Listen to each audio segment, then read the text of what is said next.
IVM.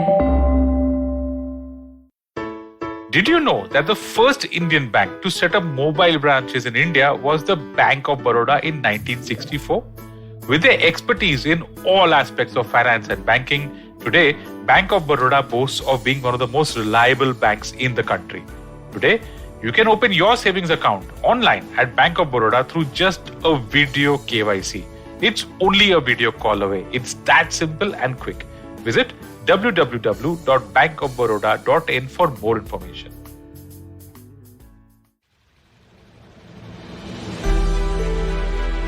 Hello folks, welcome to The Last Brand Standing presented by Bank of Baroda. It's a podcast where we discuss some of the most iconic brand rivalries from the Indian marketplace. In this opening episode, we discuss two of the most well-known and well-recognized automobile brands in India. Yes, we are talking about none other than Tata Motors and Maruti Suzuki. I'm your host Anupam B50 on Twitter, and my co-host for this series is Ambi Parmeswaran, brand strategist and founder, brand building. Ambi is also the host of the Sponge podcast, author of 9 books, a teacher, a professor, and soon I'll data out of the many things he does. Ambi has had a ringside view of some of these battles and will give us insights into how things went down. We're going to revisit these battles and get a blow-by-blow account of how they were fought, who won, who lost, and most importantly, what you can learn from them. Ambi, welcome to the show. Thank you, Anupam. Thank you for having me on the show. And I look forward to discussing some very, very, very interesting brand or business battles on the show. Some of these I was involved with. Some I was actually watching very close to the fence. So one has seen a lot of these battles. And I think in the end, I think we'll probably end up learning a lot about these battles. And hopefully the listeners will also get to learn from these battles. Fantastic. It's going to be fun. It's going to be good learning. It's going to be great fun for all of us. Yeah. I'm really looking forward to chatting up with you on all of these episodes. So folks, let's get on with this first episode, Maruti Suzuki versus Tata Motors, or as they were called then, Maruti Udyog versus Tata Engineering and Locomotive Company Limited.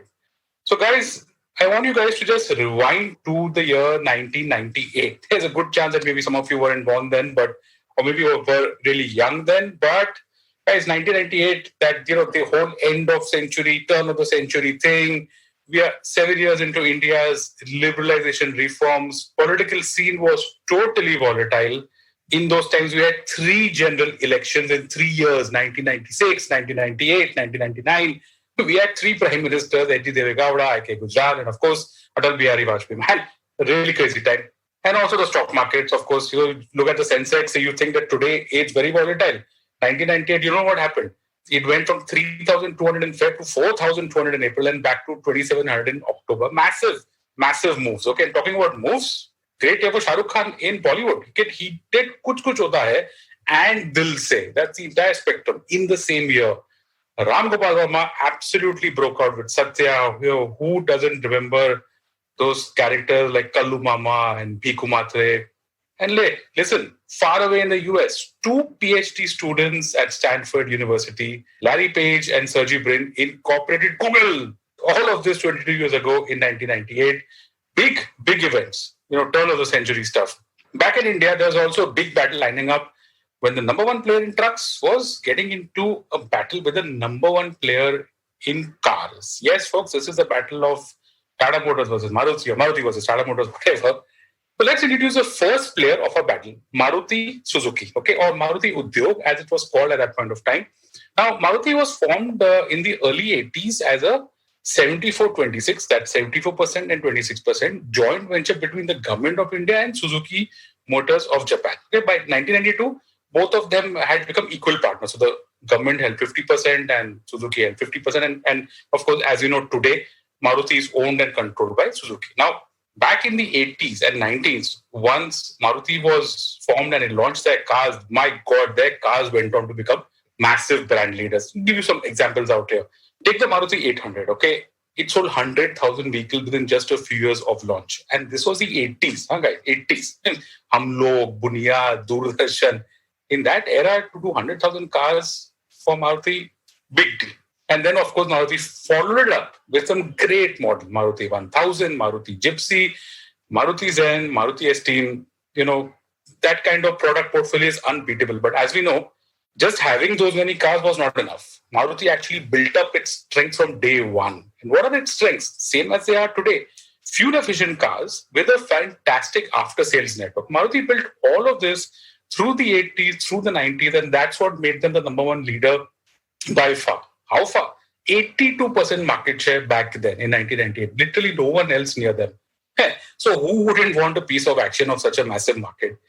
Competition was coming for Maruti, and one of those competitors is the second player in our battle, Tata Motors, or as at that point of time it was called, Tata Engineering and Locomotive Company, or Telco. Now, Telco is much older, belongs to the Tata Group. It was formed in 1945, made heavy trucks with engine technology partners like Mercedes. I'll just take a step back here and explain the broad structure of how India's automobile industry works. There are two major parts: commercial vehicles (CVs) and passenger vehicles (PVs). Now, commercial vehicles are essentially trucks. It could be medium-heavy commercial, could be light commercial, M&H CV, LCV. So those are trucks. They are what we call cyclical, because when the economy does well, trucks sell a lot. When the economy does not do well, truck sales don't do well. And then, of course, the passenger vehicle industry, which is basically Maruti, cars mainly, and of course, utility vehicles, SUVs and stuff like that. Now, by the late 90s, Tata Motors had become the undisputed leader in the trucks business. But the CV industry, like I said, is very cyclical. At some point of time, they had to get into cars. Now, I'll give a quote out here from a Business Standard article that I had read from Ratan Tata, at that point of time, chairman of Telco. Here's what he said, okay, and I quote, "Since we already had 60% share of the commercial vehicle business, how much further can we go in that segment? We needed to have another segment. Having been in the television business with Nelco and seeing that grow, I was quite convinced that the car business was going to be a big business, provided we were at the lower end." Okay, so now it took some time for Tata Motors to get to the lower end, because through the 80s and through the 90s, as Maruti was launching its cars on that side, Tata Motors entered in a big way on the utility vehicle and pickup brands. Look at these names, okay? Some of you might even remember them. I remember them certainly because they were great to look at. They look really nice. Okay, first up, Tata Mobile, their first pickup truck. Second, Tata Sierra, an SUV and a pickup. And then the Tata Estate, a station wagon. And of course, then you had the legendary SUV, the Tata Sumo. I don't know if you guys know, but the Sumo is actually named as a tribute to Sumant Mulgaonkar, one of the biggest leaders of Telco at some point. So all of this, you had the utility vehicles, the pickups and station wagons. And then, like Ratan Tata said, at the lower end, a small car priced almost to perfection. Okay, so that is our battle. Let's take a final look at these two players to give you an idea of the size, okay? These are not small companies, by the way. They are number one players in their respective field. How large are they? Well, for financial year 98, Telco, as it was known then, sales were 7,300 crores and profits of 294 crores. For Maruti, the sales were 8,200 crores and profits of 650 crores. These aren't small numbers, and these aren't small companies. Ambi, over to you. Let's go back a few decades. Talk to us about how you guys got this contract, how you made the pitch, and how the battle started from there. Let's go back. Okay, so this we have to wind back to 1998. In 1998, at the auto show, for the first time, the country was shown Tata Motors or Tata Telco's big plans. It was then called Mint, Project Mint, which is a mini car from Tata. And the car was unveiled at the auto show. And I think the then Industries Minister, Murali Maran, even went on to say that this is the new Kohinoor of India. So there was write-ups in every paper about the new car, which Tata was going to be launching soon. I was the agency then, FCB Ulka, and we heard about this, and we didn't have a car business, so we were pretty keen on finding out whether we could pitch for the business. And so over a long process, it took almost 2 months, 14 agencies were called to pitch for the business, and finally we won the account. And the first thing we did was we drove all the way to Pune to actually take a look at the real car. And Anupam, you've been to the Pimpri plant, and so we got to actually look at the car. We also, that was actually a demo car. It was not fully functional, but we got to drive it around, get inside, sit, look at the car, and we were blown. We were blown away that, this is a car which an Indian company was making from scratch. And this was a car which was really being made from scratch. They were not borrowing things from different industries. It was not a CKD product. It was really a product. And it's a fantastic feeling that, we could be actually part of history being made. Well, we were feeling very high, and everyone in Tata Motors feeling very high. People outside, the industry experts gave Tata no chance of succeeding in the car business. They said, look, these guys know how to make trucks and they should stick to trucks. It's a completely wrong thing for them to do. Why are they even getting into cars? And of course, the consumer was, actually looking for a change, because 80% of the cars on the Indian roads were Maruti, and they're probably sick and tired of, everyone having the same car. So when we came back and we started discussing the issues with our client, one thing we realized was this is going to be a big battle. So Tata's actually had to therefore stand up. You cannot appeal to consumers saying, be Indian, buy Indian. Those days are over.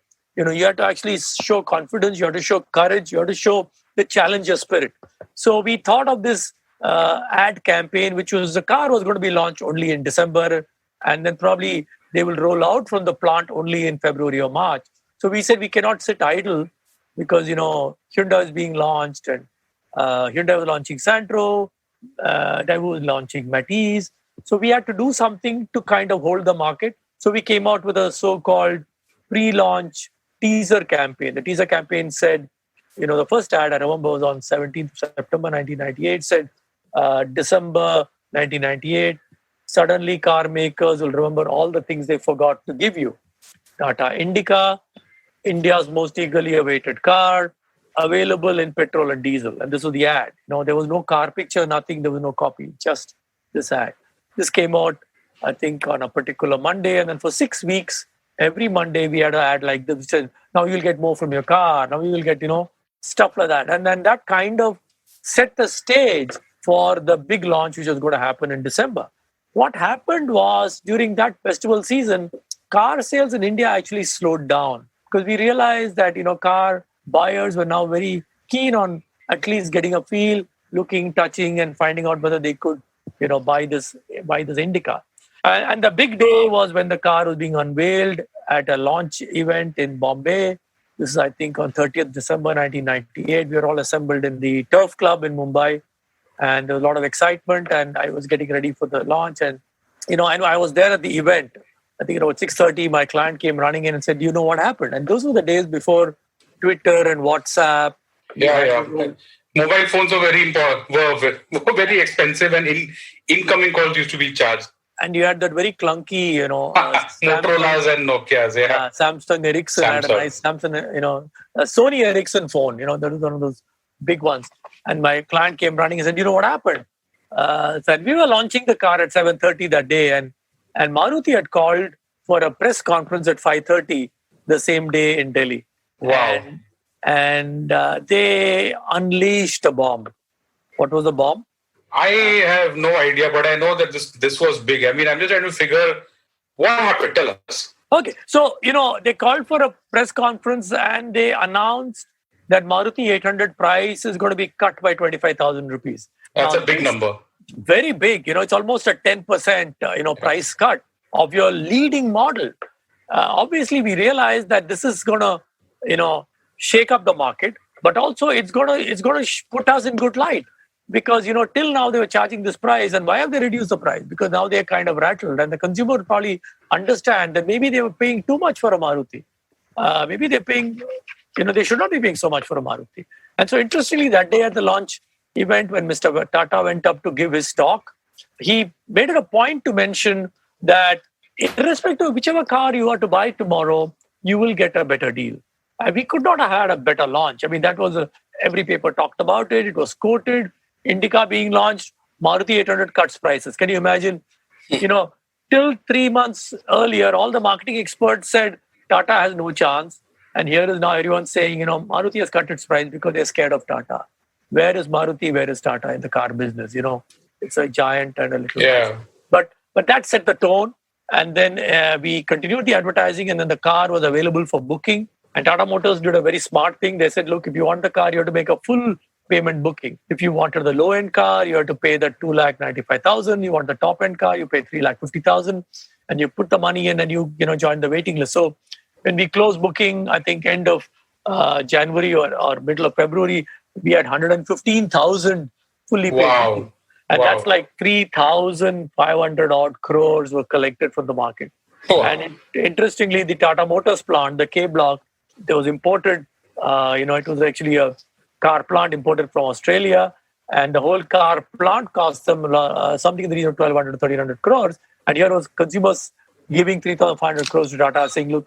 And so Mr. Tata himself was very moved. So he wrote a personal letter to every single person who had booked the car, and that was released as a full page ad in the newspaper, saying, "Thank you very much for posing this kind of faith in Indian manufacturing and Indian engineering expertise."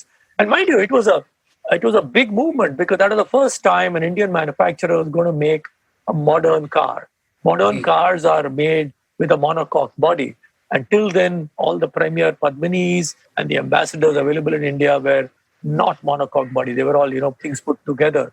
So it was a huge vote of confidence that, Tata Motors is going to come with the Indica. 115,000 people are waiting to buy this car.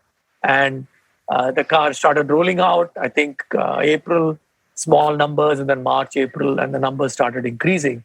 And in perspective, Hyundai Santro got I think 11 or 13,000 bookings, and Daewoo Matiz, which is a good car, got hardly 3,500 bookings, and Indica got 150,000 bookings. So it was an amazing start.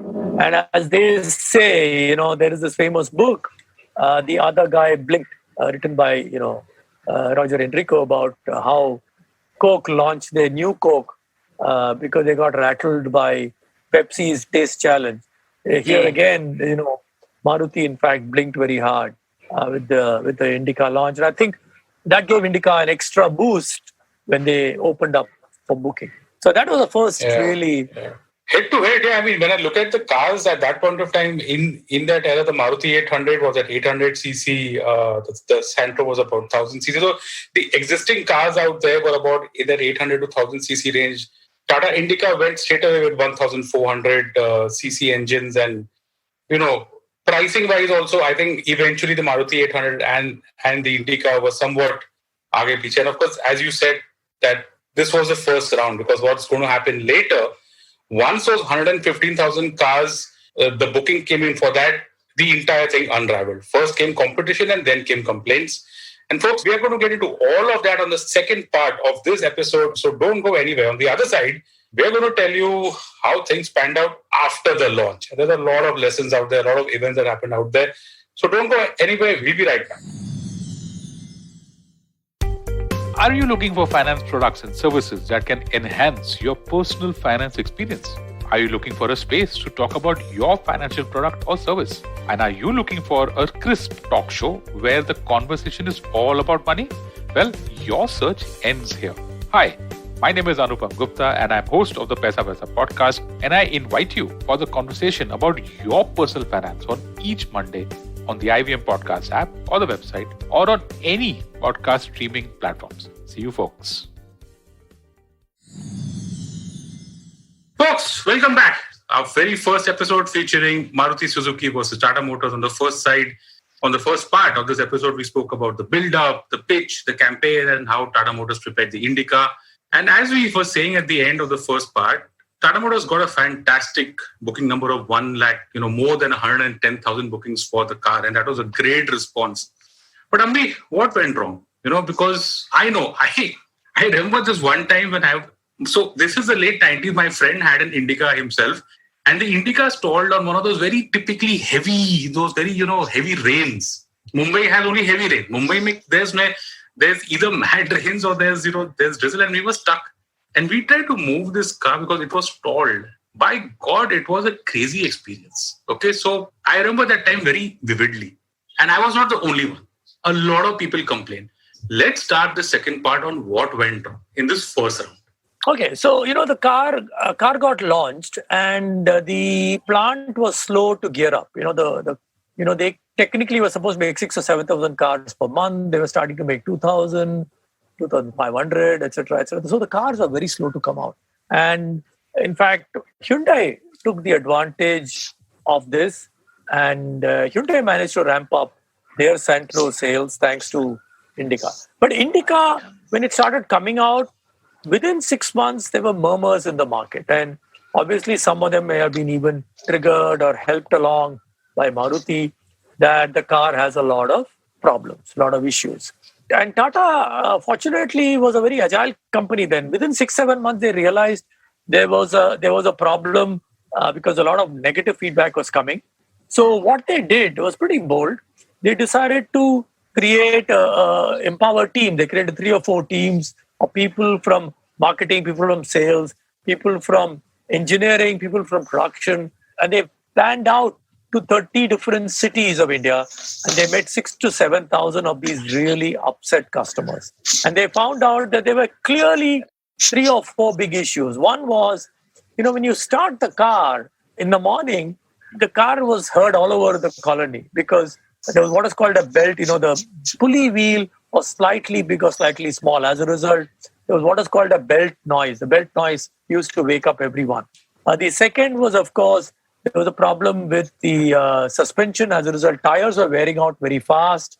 And there were a few of these other niggling problems. And what Tata's did was they said, look, we need to fix these problems. So first thing they did was they said, look, if your tire is worn out, we'll replace the tires. So I'm told, I don't know how many they replaced. I'm told they replaced something like 50,000 tires. They gave away those tires free.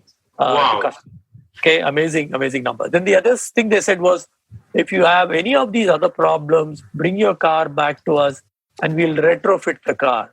So they retrofitted it. So 99 was a period of learning all this, and 2000 was a period of retrofitting, understanding what to do, fixing things. So by the time we had reached around September, October of 2000, the Indica they were selling in the market were actually good quality Indicas. They were silent. There was no tire wear problem. There was nothing of that sort. But people were not buying the car. The car sales, which had hit something like 6 or 7,000 a month, had dropped to 2,000, and they were continuing to drop. And this is a time the agency and the client sat down and said, look, what should we do? Including suggestions came saying, should we have a celebrity? Should we, bring some big film star? But finally, the agency and the client said, look, we need to come back strong, but we need to send a signal to the market that this car is a different car compared to your Indica. Now, I remember the debate happening in the Tata Motors conference room, and the client, saying, "Look, it's the same car. What do you mean it's a different car?" So I said, "No, we need to give a cue for the consumer to say, look, there is something new in this car." So that's when we thought of this whole thing about calling it Indica V2. And Indica V2 was launched, I think, February of the year 2001. And the moment it was launched, we were back. They also believe, I can claim that it's all because of this great branding miracle which we did by putting that V2. But I don't think it was that. I think it was also because there's a lot of pent-up goodwill for Tatas. The entire population of India wanted Tatas to succeed. They wanted Indica to be a success. As a result, we had gone down to 2,000 car sales a month. And you won't believe it, within 4 months, we were back at 4,000 cars per month. And the sales kept climbing. And obviously, the cars which are coming out did not have the kind of complaints we had faced earlier, but the car was better. And then Tata Motors, once again, was very aggressive with their marketing. We did a very high-power television ad, which had East Asian looking people bowing down to the car. And we had a story which said that they drove it, they tested it, they respected it. And in fact, I think Hyundai complained to the Advertising Standard Council of India saying, you're disrespecting us because we showed some East Asians bowing to a car. But we managed to prove to them that these are all Indian models, and India is a multiracial country, etc., etc. And we knew that once these kind of things started coming back from our competition, the car was back on a good track. So we moved the needle from 2,000 cars a month to something like 6,000 to 7,000 cars a month, all within a span of something like 12 to 18 months. And in car business, you cannot increase production very fast because you can't go from 2,000 cars to 4,000 because you got something like 800 suppliers, vendors who had to produce stuff. So it was a mammoth affair, but the car sales kept going up, and literally Indica V2 put Tata Motors back on the map of Indian car business, and it was a great turnaround. We played our role in it, but I think the bigger role was the engineering guys at Tata Motors managed to figure out what the problem was, managed to fix those problems, and they took bold decision. Imagine replacing 50,000, 60,000 tires, doing all that. So I'm just trying to get you somewhere. I feel like this is personal. And let me tell you why. Okay, you mentioned 2001 Feb.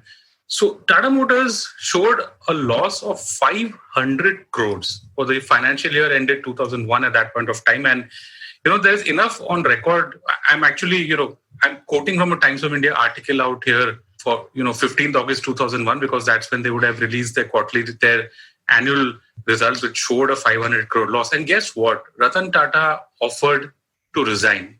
Here's the article and here's the quote. I'm quite disappointed by Telco's results. And there are times when one has to take a view whether you are the cause of the problem or stand by the company's management. If the shareholders and board want me to step down, so it doesn't get any more personal than this. And folks, remember that Maruti and Hyundai were unlisted companies at that point of time. Maruti went and listed later, and Hyundai, as we know, is still not listed. So whereas Tata Motors has always been listed, their results are out in the public domain because as per the stock exchange requirements, they have to release quarterly information. So when you take out a press release that says that a company has made a 500 crore loss, and that also Tata Motors of the Tata Group, Ambi, what was it like at that point of time? This is personal. I mean, they really took it personally, didn't they? When they had to go back and make the V2. It was about sending out a statement out there. What was the mood like then? The company somewhere had the mandate, obviously from the board and from the chairman, that you got to make Indica a success, which is why they left no stone unturned. Whatever ideas we had were approved. Like, for example, we had this crazy idea of doing a show with Lata. We actually thought of Dalar Mehndi in Bombay, Delhi, and Bangalore. But the client said, no, get someone even bigger. So we said, look, it's going to cost money. So no, get someone. And we actually got we got Asha Bhosle. I mean, we wish we could have got Lata Mangeshkar. I think she stopped performing, and Asha Bhosle agreed to perform. And we did a show in Bombay with Asha Bhosle and Dalar Mehndi performing. In Bangalore, it was Dalar Mehndi. So they left no stone unturned. The idea was Indica will change Tata Motors. And therefore, though the company had made a loss, they knew that if they make Indica a success, there is a lot of things that the company can benefit out of a success of the Indica. And so, in a sense, the company committed itself fully behind Indica. And obviously, that's what led to it going down to 2,000 cars a month and going back up to 6,000, 7,000 cars a month. To be honest, I don't think the model Indica ever was a very profitable model. But it paved the way for Tata Motors to do many more interesting things, as we will discuss. Yeah, when I look at the numbers, I look at how in FY97, Maruti had an 83% market share. That went down to 62% in the next couple of years. So the car industry just essentially, it's really tough to understate the importance of what Tata Motors did at that point of time. And of course, Hyundai also with the Santro. So the car industry went from being a monopoly with just Maruti to actually now having three players. You had Maruti at the top, still at the top, because guess what? They released a WagonR in 1999, and we know what happened with that. You had Tata Motors and you had Hyundai. So folks, this is, what really happened and how Tata Motors came back. And this was essentially the battle. It's a bit tough to say who's the winner or who's the loser out here, because as you will see on the final part of this podcast, there are so many lessons to be learned. I remember there was a website that said that 2002 to 2007 is actually the golden era of the Indica. And there's a lot that happened, so many lessons to be learned. We'll talk about all of that on the other side of this episode. So don't go anywhere. We'll be right back. Hey, it's been another great week on the IVM Podcast Network. On Advertising is Dead, Jimmy's Cocktail founder and CEO Ankur Bhatia shares insight on the home bar experience. Hunt's, India's most widely read Hindi literary magazine, is now available as Hunt's Bani, a podcast on the IVM network. Do check out curated stories, poems, ghazals, and a whole lot more. For a glimpse of Marathi culture through the ages, do check out Marathi Kid Ki Tun for a glimpse of sweet nostalgia. Did you know people pay more attention to YouTube ads than TV ads? Get smarter with Sid as he explores some of the reasons. On The Habit Coach, Ashton talks to Angus Nelson and they talk about manhood, myths, coaching, and a whole lot more. And on The Wire Talks, learn more about the unrecognized women screenwriters of Bollywood. Do follow us on social media. We're IVM Podcast on Twitter, Facebook, Instagram, and LinkedIn. And remember, if you're enjoying this show or any other show for that matter, please do tell a friend. That's really helpful for us. And finally, we'd like to thank the sponsors on the network this week, Fiat Cred, Bank of Baroda, Intuit India, and CoinSwitch Kuber. We really do appreciate the support.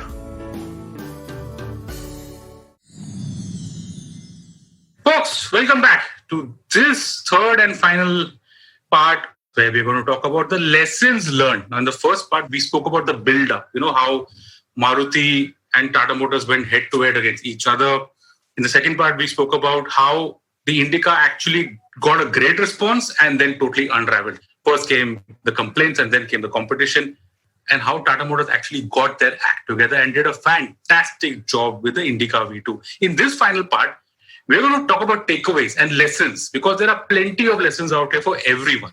Ambi, at the end of the second part, you're talking about how the Indica created a platform for Tata Motors to learn from. Okay, so I want to break down this into three main questions. Lessons for Tata Motors, lessons for Maruti, and lessons for the industry. Let's walk on each three parts of this. Yeah, so, as I was saying, that the company put all its might behind Tata Indica.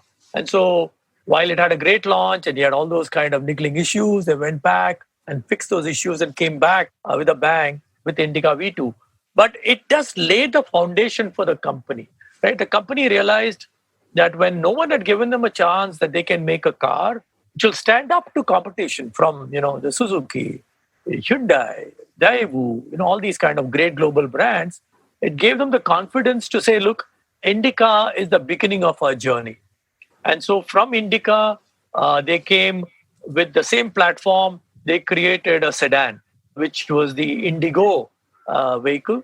Indigo turned out to be actually a very, very profitable car for Tata Motors. It was probably the most profitable car at that time in the Indian market for the company, right? Because it had the same platform. Everything was shared except for the boot. And the clever branding there was to call it Indigo and not Indica sedan. And there was a big debate on whether it should be called Indica sedan or Indigo. So it was called Indigo. And initially, people who said that Indigo is nothing but Indica with a sedan, because of the brand mystique which is built around Indigo, it turned out to be a bestseller. So the company learned that from Indica, you could spin off into Indigo, and then there was Indigo Marina. There's a whole family of cars which came out of it.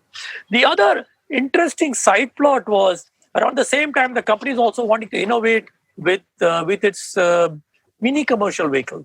So they thought of this small vehicle, which is a small one-ton carrier, and they figured out that they needed a small diesel engine, which is the smallest diesel engine they were making, was the Indica diesel engine. So the smart engineer there, who was the project leader, said, look, we will cut the Indica engine into half. So they cut the Indica engine into half, 700cc, 2 cylinders, and they made India's first intra-city transport vehicle called the Tata Ace. Tata Ace was a runaway success. And Big market.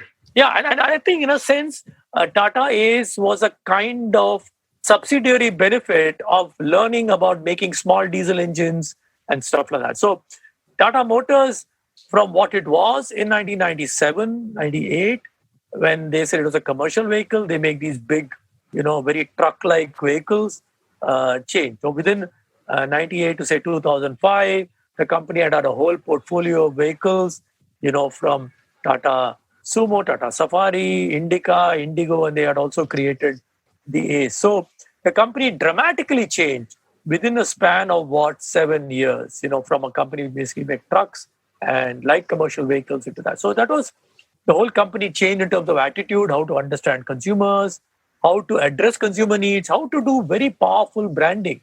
Tatas have very strong brands, right? They created Titan, they have Tata Salt, Tata Tea, but many of them are monopolistic. But here was a time where Tata actually did very strong branding to take on the competition. And we have seen Mr. Tata's acceptance speech at the Detroit, Automobile Hall of Fame, he talks about this whole thing about the learning on Indica and how no one gave Tata Motors a chance to succeed with Indica, and then Indica became an outstanding success thanks to a lot of effort put in by the entire Tata Motors team.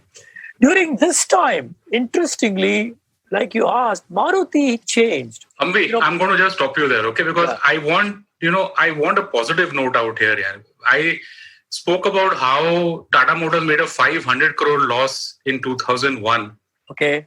It's amazing. You spoke about that era of 2001 to say 2004, 5, 6, 7, 8. I'm essentially talking about, the time just before they started off on the Nanos. So imagine they went from a 500 crore loss in the subsequent years. That loss in 2002 itself, the loss went to 54 crores. In 2003, a profit of 300 crores, 810 crores in the next year.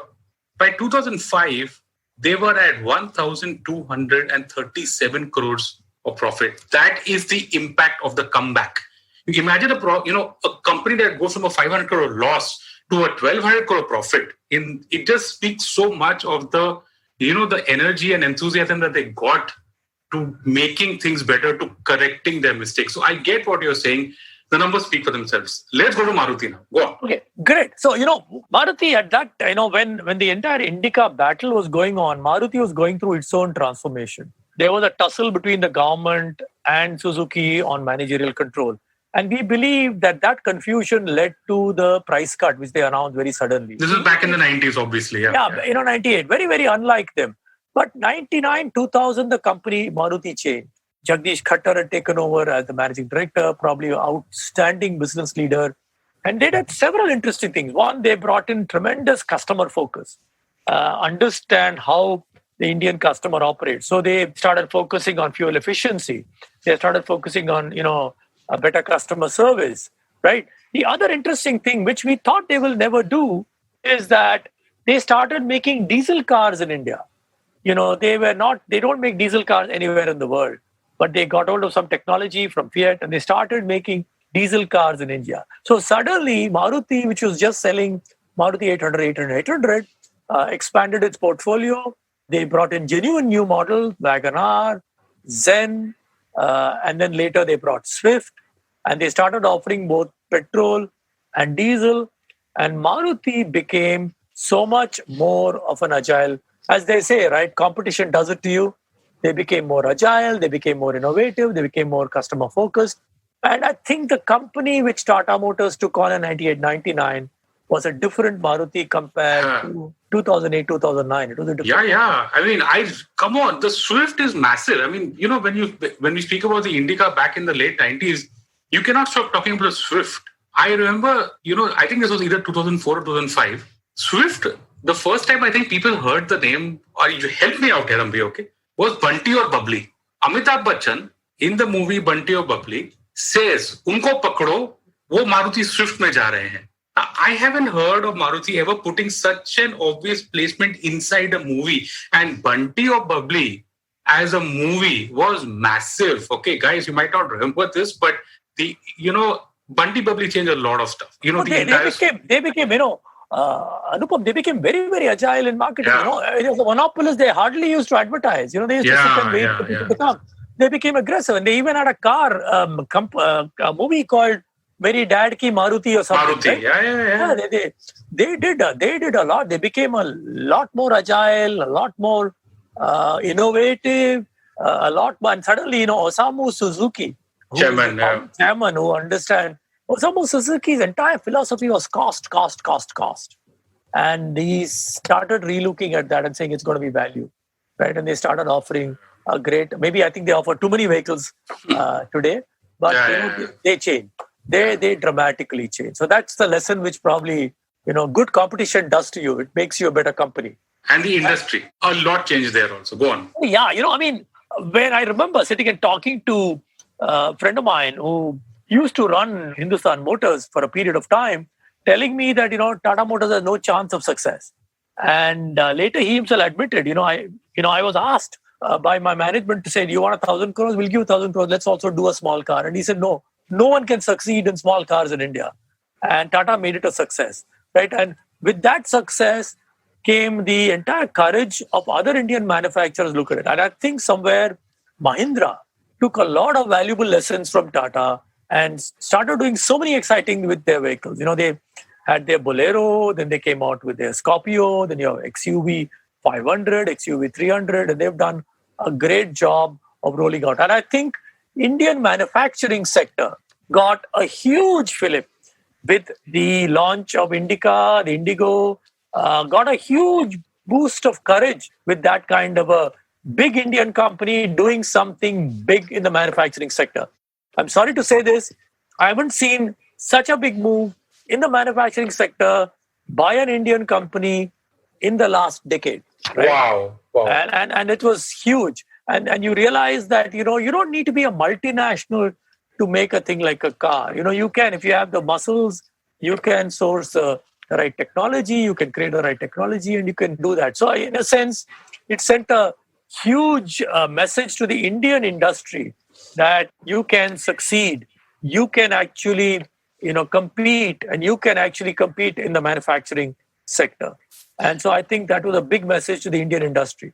Last two questions, Ambi. First, I want to, again take a step back in that era and talk to us about the branding lessons here. How do you revamp a brand?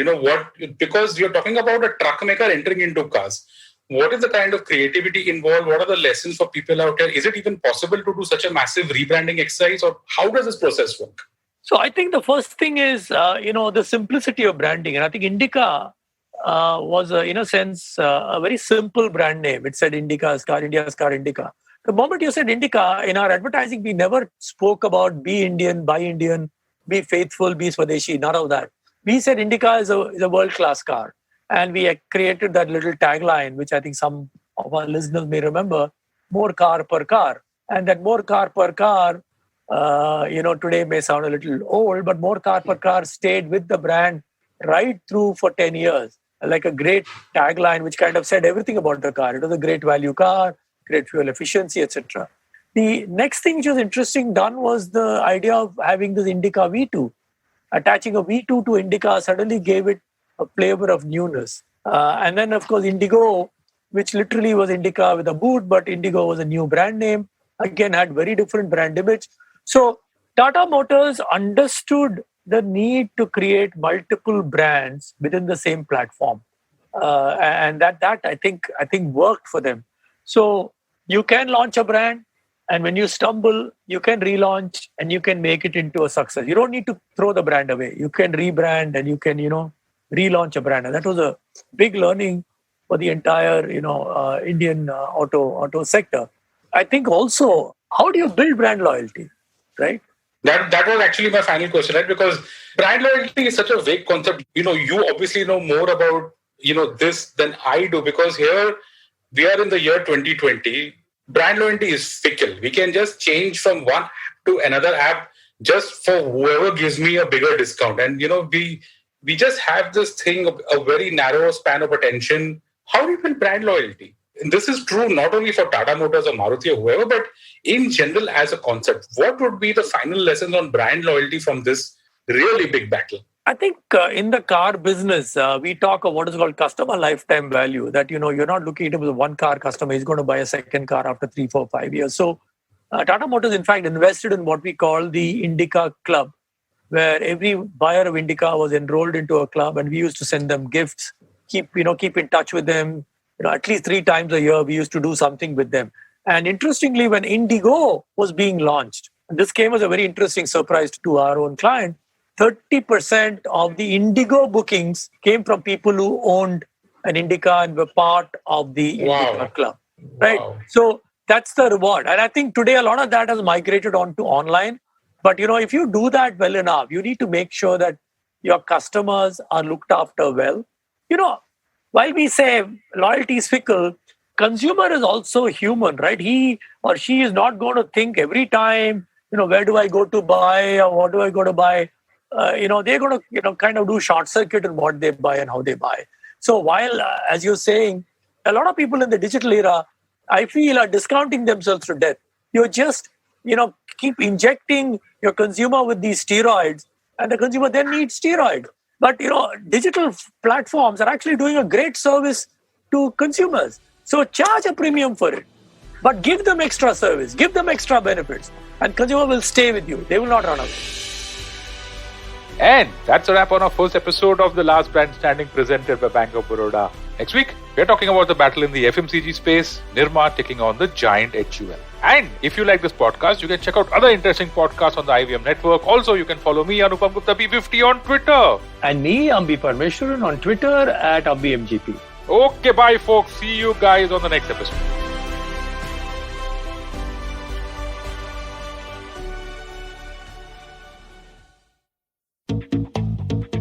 Have you ever wondered where the business world is headed? How the ways in which we create, market, and sell to consumers will evolve? Or if we'll ever go back to wearing pants while working? For answers to all of this and more, tune into Advertising is Dead with me, Varun Dugirala. Every Tuesday, as I talk to entrepreneurs, leaders, and change makers from across business, media, marketing, and beyond. You can catch all episodes of Advertising is Dead on the IVM Podcast website, app, or wherever you get your podcast from. Do you wonder why China does the things that it does? Or want to know how we could improve online privacy? Or perhaps you're thinking about how we can kickstart India's economy.